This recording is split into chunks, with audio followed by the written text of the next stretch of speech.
नमस्ते दोस्तों, स्वागत है आपका आप ही के अपने चैनल व्याउदय क्लासेस पे। एंड दोस्तों, आज के इस वीडियो के अंदर हम लोग करेंगे क्लास 10 संस्कृत के चैप्टर 1 को, यानी कि पार्ट 1 को, उसके सारे के सारे ऑब्जेक्टिव क्वेश्चन को। तो अपना जो पार्ट 1 है उसका नाम है मंगलम पाठ। तो मंगलम पाठ से जितने भी ऑब्जेक्टिव क्वेश्चन बन सकते हैं हम लोग करेंगे। और मंगलम पाठ का पूरा हिंदी अर्थ मैंने एक और वीडियो में समझा रखा है, तो आपने अगर वो वीडियो नहीं देखा है तो जाकर के देख सकते हो। उसका लिंक आप लोग को डिस्क्रिप्शन के अंदर मिल जाएगा। ठीक है, तो हम लोग करेंगे आज की वीडियो में ऑब्जेक्टिव क्वेश्चन। तो पहला नंबर जो अपना क्वेश्चन है वो ये है कि मंगलम पाठ के रचनाकार कौन है, यानी कि मंगलम पाठ को किसने लिखा है। तो जो मंगलम पाठ है उनके रचनाकार है वेद व्यास। ठीक है, ऑप्शन नंबर 20 का राइट आंसर हो जाएगा। तो पहले का ऑप्शन नंबर बी होगा।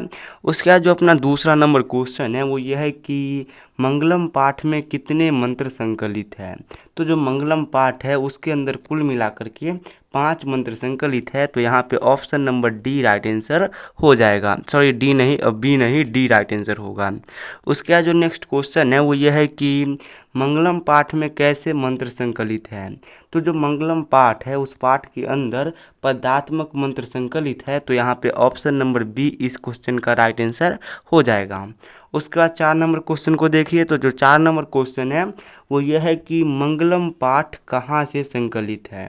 तो जो मंगलम पाठ है ये उपनिषद से संकलित है। तो option number A right answer हो जाएगा। ठीक है, कहाँ से संकलित है, तो उपनिषद से संकलित है। 5 नंबर क्वेश्चन को देखिए। 5 नंबर क्वेश्चन ये है कि उपनिषदों की संख्या कितनी है।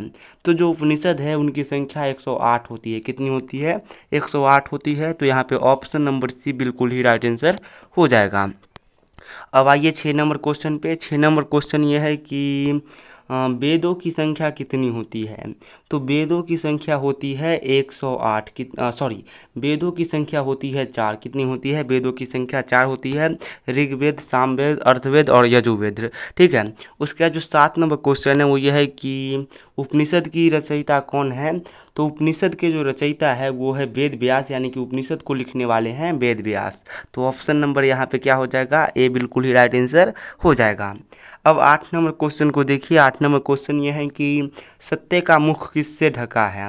तो जो सत्य है उसका मुख हिरण्मय पात्र से ढका हुआ है। किससे ढका हुआ है, हिरण्मय पात्र से ढका हुआ है। और हिरण्मय पात्र को ही क्या कहा जाता है, तो सोना का पात्र या फिर स्वर्ण पात्र कहा जाता है। तो यहाँ पे option number A right answer हो जाएगा। उसके बाद जो नेक्स्ट क्वेश्चन है वो यह है कि स्वर्णमय पात्र से किसका मुंह ढका है। तो अभी अभी क्वेश्चन पूछा है कि सत्य का मुंह किससे ढका है, तो हमने आंसर दिया है स्वर्णमय पात्र। अब क्वेश्चन को उलट करके पूछा गया है कि स्वर्णमय पात्र से किसका मुंह ढका गया है। और दोनों के दोनों क्वेश्चन एग्जाम के अंदर आए हैं। इसका मतलब ये कि एग्जाम के अंदर घुमा कर ये क्वेश्चन पूछता है। तो हमने अभी अभी किया था कि सत्य का मुंह स्वर्णमय पात्र से ढका है। तो स्वर्णमय पात्र से सत्य का मुंह ढका होगा। तो option number B right answer हो जाएगा। अब जो 10 नंबर क्वेश्चन है वो देखिए। 10 नंबर क्वेश्चन ये है कि सत्य की प्राप्ति के लिए किस पात्र को हटा देना चाहिए। तो जो सत्य की मुख है ये किस पात्र से ढका हुआ है, तो सोने के पात्र से ढका हुआ है। तो अगर सत्य को प्राप्त करना है तो उसके लिए जो सोने का पात्र है उसको हटाना होगा। तो option number A right answer हो जाएगा। अब जो अपना नेक्स्ट क्वेश्चन है वो ये है कि मनुष्य के हृदय रूपी गुफा में क्या विद्वान है। तो जो मनुष्य का हृदय रूपी गुफा है उसके अंदर आत्मा विद्वान है, यानी कि आत्मा रहती है। तो ऑप्शन नंबर बी बिल्कुल ही राइट आंसर हो जाएगा। अब जो अपना 12 नंबर क्वेश्चन है वो ये है कि महान से महान और सूक्ष्म से सूक्ष्म क्या है। तो महान से महान और सूक्ष्म से सूक्ष्म यानी कि छोटे से छोटा जो है वो है आत्मा। और आत्मा कहाँ है, तो हृदय रूपी गुफा में विद्वान है। तो यहाँ पे option number C right answer हो जाएगा। उसके बाद जो देखिए 14 नंबर क्वेश्चन को। तो 14 number question sorry 13 number question को। तो 13 नंबर क्वेश्चन ये है कि महान से भी महान क्या है। और हमने अभी अभी इस क्वेश्चन को किया था कि महान से भी महान और छोटे से भी छोटा क्या है। तो इसमें आधा क्वेश्चन ही दिया गया है और ये क्वेश्चन भी एग्जाम के अंदर आया हुआ है। तो इसका राइट आंसर हो जाएगा आत्मा, यानी कि आत्मा महान से भी महान है। तो option number A right answer होगा। उसके बाद जो 14 नंबर क्वेश्चन है वो ये है कि यह संपूर्ण संसार किसके द्वारा अनुशासित है? तो ये जो पूरा का पूरा संसार है ये परमात्मा के द्वारा अनुशासित है, तो option number B right answer हो जाएगा। अब जो अपना 15 नंबर क्वेश्चन है वो ये है कि विद्वान शोक रहित होकर किसे देखते हैं? तो जो विद्वान है ये शोक रहित होकर के परमात्मा को देखते हैं। ठीक है, किसे देखते हैं? परमात्मा को देखते हैं, तो ऑप्शन नंबर डी बिल्कुल ही राइट आंसर होगा। अब अपना 16 नंबर क्वेश्चन को देखिए, तो 16 नंबर क्वेश्चन ये है कि सदा किसकी जीत होती है, यानी कि सदा किसकी जय होती है? तो जो सत्य है उसकी सदा ही जीत होती है, तो option number C right answer हो जाएगा। आपने पढ़ा होगा कि सत्यमेव जयते, तो सत्यमेव जयते का अर्थ ये होता है कि सदा सत्य की जीत होती है। उसका जो 17 नंबर क्वेश्चन है वो ये है कि किसकी जीत नहीं होती है? तो जो असत्य यानी कि झूठ है उसकी कभी भी जीत नहीं होती है, तो option number B right answer हो जाएगा। और जीत सदा किसकी होती है? तो सत्य की होती है। उसके बाद नेक्स्ट क्वेश्चन ये है कि देवलोक का मार्ग क्या है?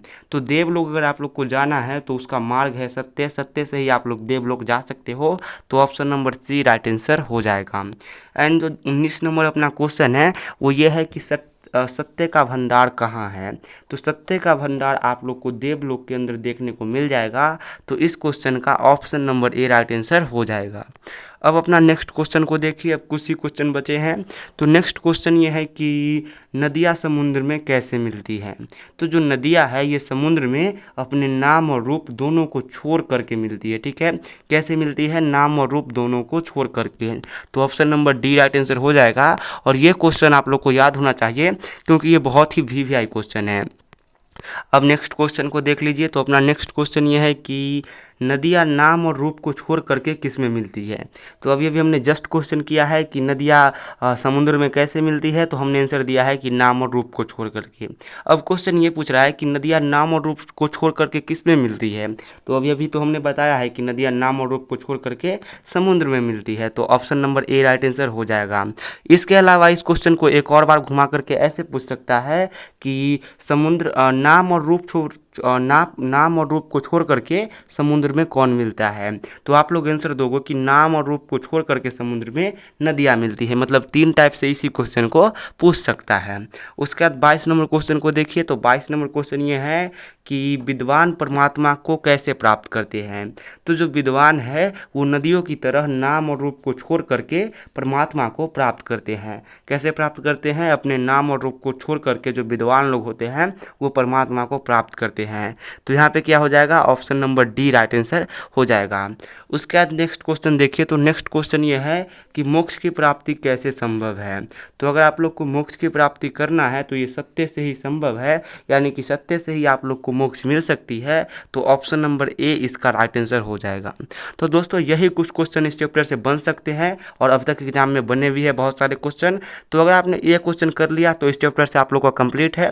अब एक और वीडियो आएगा जिसमें आप लोग को इसका सब्जेक्टिव क्वेश्चन करा दूंगा। और अगर आपने इससे पहले वाला वीडियो नहीं देखा है हिंदी अर्थ वाला, तो जाकर के देख लीजिए। इसमें मैंने इस चैप्टर के एक एक पॉइंट या एक एक अक्षर को अच्छे से समझाया है। ठीक है, तो जाकर के वो वाला देख लीजिए वीडियो। उसके बाद अगर ये वाला देखते हो तो आप लोग को ऑब्जेक्टिव क्वेश्चन आसानी से याद हो जाएगा। बाकी अगर आप लोग को इसका PDF लेना है बिल्कुल फ्री में, तो ये मैं देता हूँ व्हाट्सएप ग्रुप में, जिसका लिंक मैंने दे रखा है डिस्क्रिप्शन में। तो लिंक से जाकर के व्हाट्सएप ग्रुप को ज्वाइन कीजिए, वहीं पर आप लोग को ये PDF मिल जाएगा। मिलते हैं नेक्स्ट वीडियो में, तो तक के लिए बाय बाय।